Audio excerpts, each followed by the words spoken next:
जब एक लड़की की शादी होती है तो वो बहुत सारे सपने लेके अपने ससुराल में कदम रखती है। माँ बाप का फर्ज है बेटी को अच्छे से पढ़ाना, अच्छी शिक्षा देना, संस्कार देना। दहेज की बात पे यही पति, यही पिता जो होते हैं वो ये क्यों भूल जाते हैं कि हमारे आगे भी बेटी है, हमने भी इसको कल को ब्याना है। कि दहेज की पहले तो हम कहते थे कुप्रथा, लेकिन आज लोगों ने स्टेटस बना दिया हुआ। माँ बाप की इज्जत तब तक रखिए जब तक आपकी इज्जत के ऊपर आंच ना आए। सत्य कहेंगे, सत्य लिखेंगे, सत्य चलेंगे। जम्मू के शक्तिनगर इलाके में एक आदमी ने अपनी पत्नी को दहेज के लिए मार मार कर अधमरा कर दिया। इस मामले पर हमारे साथ बातचीत करने के लिए शिखा बंदराल मौजूद हैं, जो कि नेशनल अवामी यूनाइटेड पार्टी से ताल्लुकात रखती हैं और वहां पर जनरल सेक्रेटरी की पोस्ट पर हैं। सबसे पहले मैम आपका बहुत स्वागत है। धन्यवाद। मैम, क्या सोचते हैं आप इस बारे में, क्योंकि सीधी सी बात है कि अभी शादी को महज 2 साल हुए थे और इतनी बुरी तरह से अपनी पत्नी को एक आदमी ने मार मार कर अस्पताल पहुंचा दिया। क्या सोचती हैं आप इस बारे में? देखिए, मैं यही कहना चाहूँगी कि ये जो आपका सवाल है ना, ये सवाल आज हर एक लड़की के मन में है।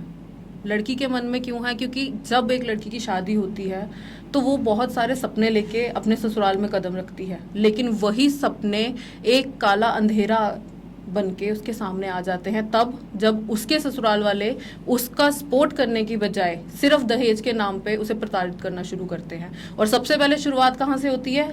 उसके अपने पार्टनर से, जिसके ऊपर वो सबसे ज्यादा भरोसा करती है और जिसके ऊपर वो भरोसा करके अपना पूरा घर पीछे छोड़कर अपना एक नया घर और नई दुनिया बसाने आती है।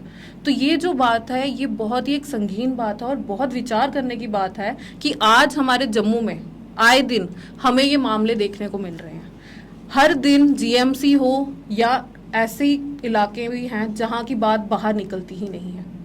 हर एक घर में आज ये हालात क्यों आ गए हैं?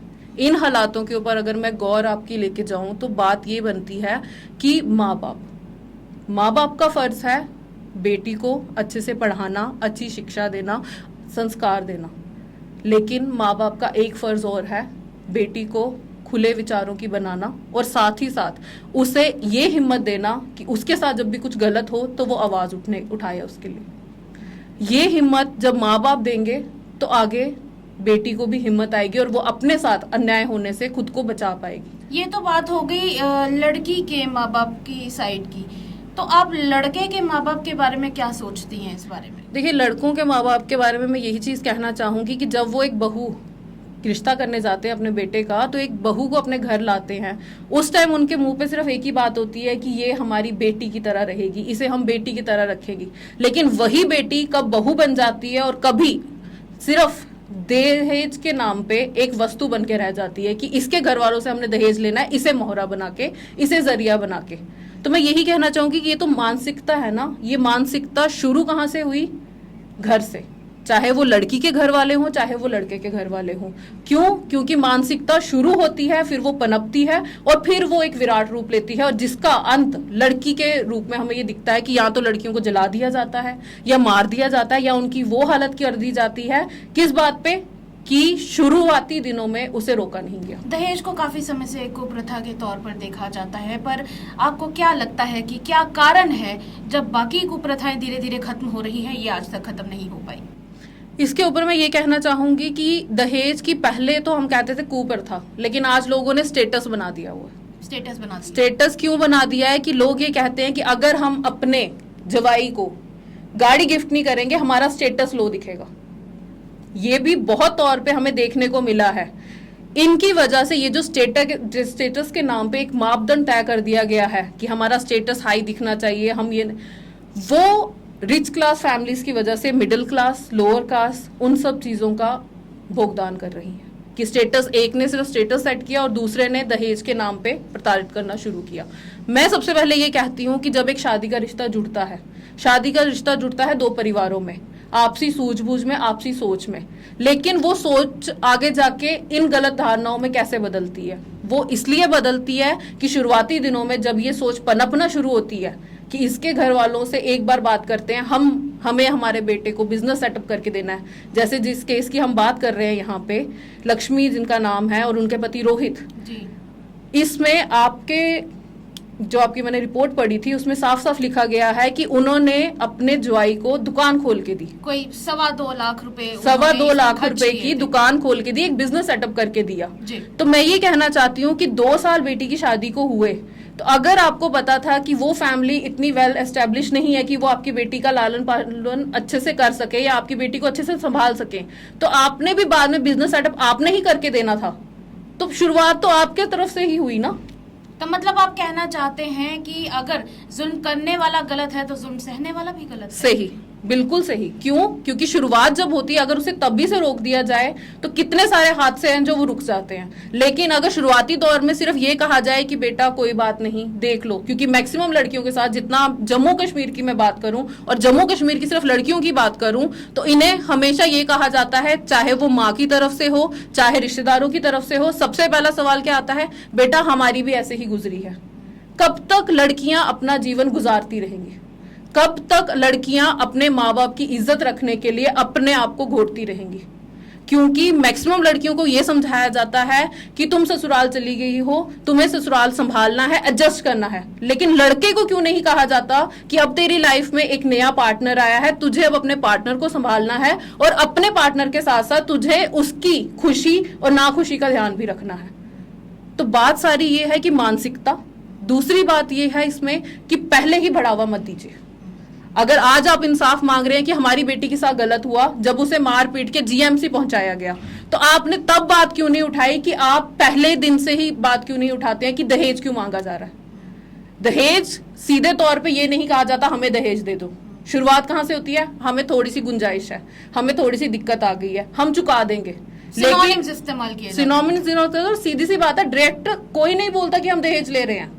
हमारे यहाँ पे डायरेक्ट कभी नहीं बोला जाता कि हम दहेज ले रहे हैं। बोला कैसे जाता है, आपने जो देना है अपनी बेटी को देना है, आपने जो करना है अपनी बेटी के लिए करना है। तो अगर हमने अपनी बेटी के लिए करना है, अगर सपोज कीजिए कि अगर एक माँ बाप ने अपनी बेटी को ब्याह के दे दिया है, किस जिम्मेवारी पे दिया है कि अगले उसका ख्याल रखेंगे। एक लड़की जब शादी करके अपने ससुराल में जाती है तो वो उस घर की, अपने घर की, दोनों घर की इज्जतें संभालने का पूरी रिस्पॉन्सिबिलिटी उसके ऊपर आ जाती है। लड़के पे ये चीज क्यों नहीं लागू होती है? और साथ ही साथ एक लड़की जब शादी करके जाती है उसके बाद वो माँ भी बनती है, वो बहू का रोल भी निभाती है, भाभी का रोल भी निभाती है। हर रोल में लड़की एडजस्ट करती है और अपने रोल बखूबी निभाती है। पर लेकिन उस हिसाब से अगर देखा जाए तो लड़के भी बाद में पति का दायित्व भी संभालते हैं, पिता का दायित्व भी संभालते हैं। लेकिन पति का, पिता का दायित्व सबसे ज्यादा संभालते तो हैं, लेकिन निभाने के टाइम पे पीछे क्यों हो जाते हैं? दहेज की बात पे यही पति, यही पिता जो होते हैं, वो ये क्यों भूल जाते हैं कि हमारे आगे भी बेटी है, हमने भी इसको कल को ब्याहना है। और सबसे बड़ी बात, एक औरत जननी है। अगर आपके घर में आपने किस लक्ष्मी बना के अपनी बहू को लाया, वो आपके घर में आपका वंश बढ़ाने के लिए भी आई है, आपका वंश बढ़ा भी रही है, तो आप ऑल ऑफ द सडन हर एक चीज को भूलकर, उसकी हर एक अच्छाई को भूलकर सिर्फ इस बात के ऊपर क्यों आ जाते हैं कि हम सिर्फ इसके घर वालों से किसी ना किसी रूप से कुछ ना कुछ ले लें। चलिए, ये तो हो गई समाज की बात, परिवार की बात, पर लेकिन जिस प्रकार से इस मामले की बात करें तो लड़की जब अस्पताल में थी तो लड़की के घर वालों ने एक बयान दिया कि खींचकर 3 घंटे के लिए जिनके खिलाफ ये सारा मामला दर्ज हुआ था उन्हें पुलिस स्टेशन में रखा गया, उसके बाद उन्हें छोड़ दिया गया। ऐसे इस घटना को आप किस नज़र से देखती हैं? देखिए, इस घटना के बारे में मैं आपसे यही कहूंगी कि जैसे कि आपने बोला कि एफआईआर भी हुई है, एफआईआर हुई है, सास ससुर चाचा के खिलाफ हुई है, लड़के के खिलाफ हुई है। लेकिन मैं ये कहना चाहती हूँ कि कहीं ना कहीं हमारी कानूनी कार्रवाई और कार्यप्रणाली बहुत ही सख्त नहीं है, जबकि होनी चाहिए। ये मामले क्यों आए दिन इतने ज्यादा बढ़ते ही चले जा रहे हैं? 1 से शुरू होता है, 2 आते हैं, 3 आते हैं, और आते आते आज की डेट में तो कोई सवाल ही नहीं है, कोई रोकथाम ही नहीं है। इनके कोई आंकड़े जो हैं वो आगे से बदतर होते जा रहे हैं। लाखों के मैं बोलती हूँ ये आंकड़े हो चुके होंगे। और वो कौन से आंकड़े जो सिर्फ आपको फाइल्स में दिखेंगे? वो आंकड़े भी हैं अभी जो कभी फाइल्स का जिनके नाम तक नहीं रजिस्टर्ड हुए। तो सबसे बड़ी बात है, हमारा जो कानून है उसे जागने की जरूरत है, कानूनों को सख्त होने की जरूरत है, क्योंकि कानून जब तक महिलाओं के लिए सख्त नहीं होंगे, महिलाओं के लिए कभी भी इंसाफ नहीं होगा। और जहां तक बात की जाए महिला की, तो महिला को सबसे पहले खुद की आवाज खुद बनना चाहिए। महिलाओं के बारे में एक चीज और समाज में कही जाती है कि एक महिला दूसरी महिला की दुश्मन होती है, तो क्या आपको लगता है कि इस तरह के जब केसेस होते हैं तो सबसे पहले एक औरत ही दूसरी को चुप करवाती है कि कोई बात नहीं, थोड़ी देर सह लो, बाद में फिर देखा जाएगा? देखिए, मैं ये तो नहीं कह सकती कि एक महिला की दुश्मन होती है, क्योंकि महिलाएं एक वो रोल अदा करती हैं आपस में, जब जुड़ जाएं तो सब कुछ कर लेती हैं, जब बिखर जाएं तो वो अकेले अकेले कुछ नहीं कर सकती। जैसे कि बात करें एक माँ बेटी के रिश्ते की, तो माँ बेटी का रिश्ता जो बॉन्ड होता है वो बहुत अच्छा होता है, होती वो भी महिलाएं ही हैं, लेकिन वही बॉन्ड जब ससुराल में जाके बहू तो पहले शुरुआत नहीं करती। सबसे पहले बहू का कर्तव्य क्या है? घर को संभालना, अपनी सास ससुर को संभालना, सब कुछ करना। एक बहू अपना बॉन्ड जैसे अपनी माँ के साथ रखती है वैसा ही अपनी सास के साथ रखती है। और मैं ये नहीं कह रही कि सारे समाज की सास गलत है, लेकिन कुछ ऐसी होती हैं जो बहू को सिर्फ बहू की नजर से और एक सिर्फ इस नजर से देखा जाता है कि मेरे घर में काम करने वाली आ गई है। कितना आपको लगता है कि डिस्टेंस रह जाता है बेटी को बहू मानने में और सास को माँ मानने में? बहुत बड़ा फर्क रह जाता है, बहुत बड़ा फर्क। मैं ये कहती हूँ कि बेटी को कभी भी बहू की जगह पे अगर रख के देखा जाए तो कोई सास नहीं चाहेगी कि मेरी बेटी के साथ ऐसा हो, या कोई माँ नहीं चाहेगी कि मेरी बेटी के साथ ऐसा हो। और लेकिन सास को माँ मानने में मैं वही बात कर रही हूँ कि वहीं पे जब एक सास बहू के रूप में किसी और की बेटी को अपने घर लाती है, तो वो उस टाइम ये भूल जाती है कि जो मैं आज इसके साथ कर रही हूँ वो कल को मेरी बेटी के साथ भी हो सकता है। तो बात कहाँ आती है? सेम वहीं पे मानसिकता पे, कि मानसिकता क्या है? मेरी बेटी के साथ हो तो लड़का गलत है, ससुराल वाले गलत है, लेकिन जब हम अपनी बहू के साथ ये सब कुछ करें तो वो सब सही है। जैसे कि हमारे समाज में सबसे बड़ी जो मैं चीजें बोलती हूँ वो ये है कि जब एक बच्ची होती है उसे हम पूजा करते हैं, पूजा जाता है एक कन्या की तरह, लेकिन जब कंजक जैसे हम नवरात्रों में कितनी कंजकें होती है, नवमी पे अष्टमी पे कितनी कंजकें हम पूजते हैं, लेकिन जब वही कंजकें बड़ी हो जाती हैं, समाज हमारा जो है वो उनको बांध देता है। किस चीज में? कि आपने बोलना नहीं है, आपने सिर्फ बर्दाश्त करना है। मैं ये कहना चाहती हूँ आपके माध्यम से कि हमारे जितनी भी महिलाएं हैं हमारे समाज की, हमारे जम्मू कश्मीर की खासकर, बाकी स्टेटों की मैं बात करूं तो वहां पे फिर भी आजकल लड़कियां जो हैं वो बहुत ज्यादा अपनी सेल्फ रिस्पेक्ट को लेके जागरूक हैं, लेकिन जम्मू की लड़कियां पढ़ने लिखने के बावजूद अपने आप को हमेशा पीछे रखती हैं। हमेशा किस बात पे पीछे रखती हैं? कि मेरे माँ बाप की इज्जत। माँ बाप की इज्जत तब तक रखिए जब तक आपकी इज्जत के ऊपर आंच ना आए। मेरा सीधा कथन ये है कि तब तक इज्जत रखिए जब तक आपकी इज्जत पे आंच ना आए। जब आपकी इज्जत पे आप ही का बेटर हाफ आपकी इज्जत को छन्नी करने पे आ जाए और आपके ससुराल वाले जिनको आप अपना हमदर्द समझते हैं, सब कुछ समझ के जिनके साथ रह रहे हैं, अगर वो आपको नहीं समझ सकते तो अपने लिए स्टैंड लीजिए।